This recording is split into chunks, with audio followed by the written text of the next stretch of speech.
medyo ibaba mo naman yung reaction mo. Ang taas eh. Nag-aalala lang kasi ako, Didang. Hindi natin alam kung anong pwedeng gawin ng Hazel na yun. Paano kung saktan niya ulit si Manuel? Itulak. O kaya, atakehin yung parte ng katawan niya na alam niya na mapupuruhan ng kuya mo. Ate, gets kita. Pero kalmahan mo na. Eh, di ba, pinauwi mo na nga sila ni Jeffrey. Oh, di, umupo ka muna. Relax ka lang. Titimplahan kita ng tsaa. Nakakainis kasi. Bakit pa kasi nagpunta yung mga yun doon? Di ka naman nagsiselos, no? Wala namang... Siyempre pwede namang mag-alala, no? Oo nga. Nag-aalala ka. Parang nararamdaman ko. Ayan, oh. Oh, ramdam na ramdam ko, te. Didang.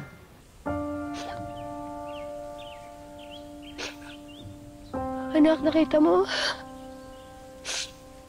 Hanggang sa kamatayan mo, mas pinipili ng daddy mo yung pamilya niya sa labas. Pero huwag ka mag-alala. Hindi ko babawiin yung sinabi ko sa'yo. Kung kinakailangan magtanim ako ng ebidensya, gagawin ko. Para mabigyan ng hustisya ang pagkamatay mo. Para makaganti tayo kay Colleen. Kay Colleen at sa pamilya niya.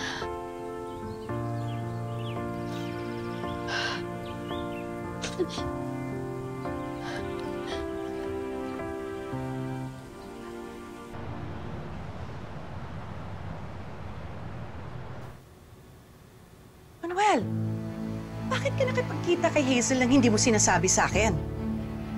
Ayoko lang naman madagdagan pa yung iniisip mo. Paano kung may ginawa siyang masama sa'yo? O, kasama ko naman si Jeffrey, ah. Eh kung may dala siyang tauhan nung nagkita kayo tapos binugbog si Jeffrey, tapos tinakas ka na naman ulit. Anong iningiti-ngiti mo dyan? Takot ka palang malayo ako sa'yo, eh. Manuel, ha? Seryoso ako. Sige na. Sorry na. Hindi ko lang kasi mapatawad si Hazel sa ginawa niya sa social media, eh.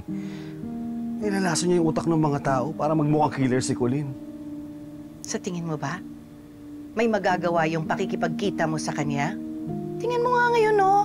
Nakipagkita ka nga, o anong nangyari? Sige na. Sorry na. Huwag ka nang magalit. Okay naman ako, ah. Nakauwi naman kami ni Jeffrey ng maayos. Sorry na rin. Tama nga si Didang. Taas ng reaksyon ko. Natakot lang kasi ako kung anong pwedeng gawin sa'yo ni Hazel.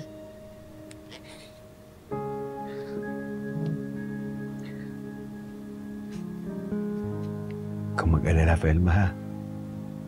Hindi na ako malalayo ni Hazel sa'yo.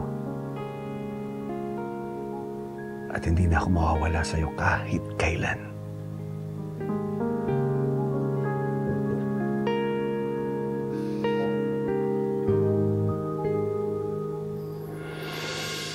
Akala ko talaga tuloy na mag-aaway si nanay at si tatay. Buti nagkaayos ako. Eh, yung pagkikita ni Hazel tsaka ni tatay, kamusta? Ano, ilang sumayon lumabas dun sa ulo ng Hazel? Isa lang. Parang mas nangibabaw ngayong iyak kaysa sa paghahali mo. Naman, parang nararamdaman kayo nararamdaman niya, eh. Huh? Yan, kuya, kumakampi ka sa demonyo? Hindi. Pero kasi parang totoo yung sinasabi ni nanay, eh. Lumalabas lang yung pagiging ina ni Hazel. Naghahanap ng pabubuntongan ng galit dun sa pagkawala ni Jessica. Ewan, parang nakarelate na ako, eh. Kasi naalala ko si Tetay. Nung nilayo siya sa akin ni Daisy, yun yung naalala ko. Eh si Tatay yung napagbuntongan ko ng galit nun. Mahirap mawala ng anak, Andrea. Lalo na sa sitwasyon ni Hazel. Kahit kailan yan na makikita yung anak niya. Oo, siguro naawa ako sa kanya, pero mas naawa ako kay Tatay. Hindi lang siya nawala ng anak, eh. Yung isang anak, paano makukulong pa? Si Hazel kasi nagbanta. Lahat daw gagawin niya para daw mapanagot si Bunso.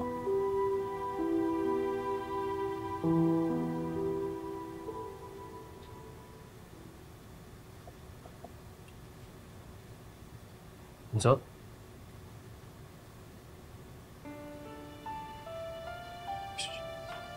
Bakit yung sinabi mo? Patulog kayo.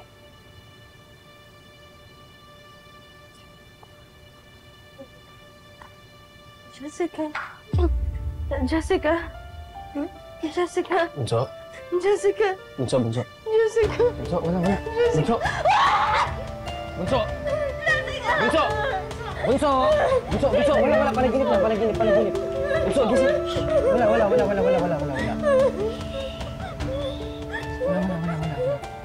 Bunso!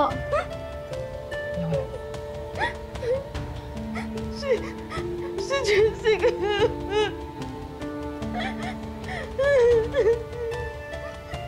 Sana itigpitan ko yung hawak ko sa kanya. Sana pwede ko bang mabawi yung mga sinabi ko sa kanya eh. Sana nandito pa siya. Sana kasama pa natin.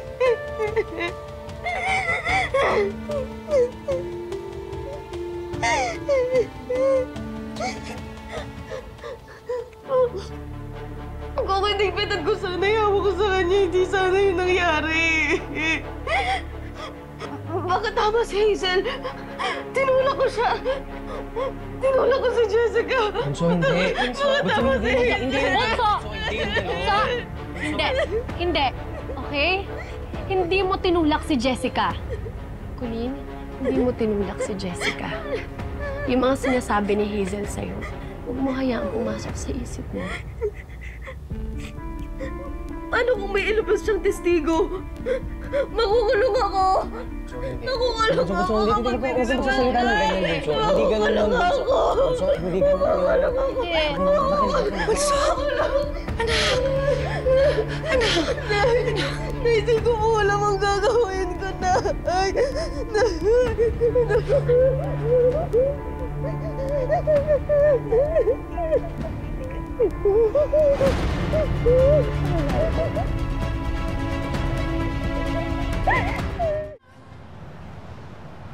Okay, Colleen. Sabi ng nanay mo, halos hindi ka raw makatulog these past few days. Madalas, para kang natutulala, umiiyak, nagkakaroon ng masamang panaginip. Can you tell me what's going through your mind since after the accident? Guilt. Yun po yung araw-araw kong nararamdaman. Can you tell me more? Paulit-ulit ko pong nakikita yung nangyari. Parang replay. Pinipigilan ko naman po, pero umuulit-ulit pa rin eh. Naririnig ko rin po kahit yung sigaw niya. Hanggang po sa panaginip ko. Colleen, guilt is a natural part of grief. Pero sa mga sinasabi mo sa akin ngayon, sa tingin ko, what you're describing sounds like survivor's guilt. It's a trauma where you blame yourself for something that happened beyond your control. Beyond my control.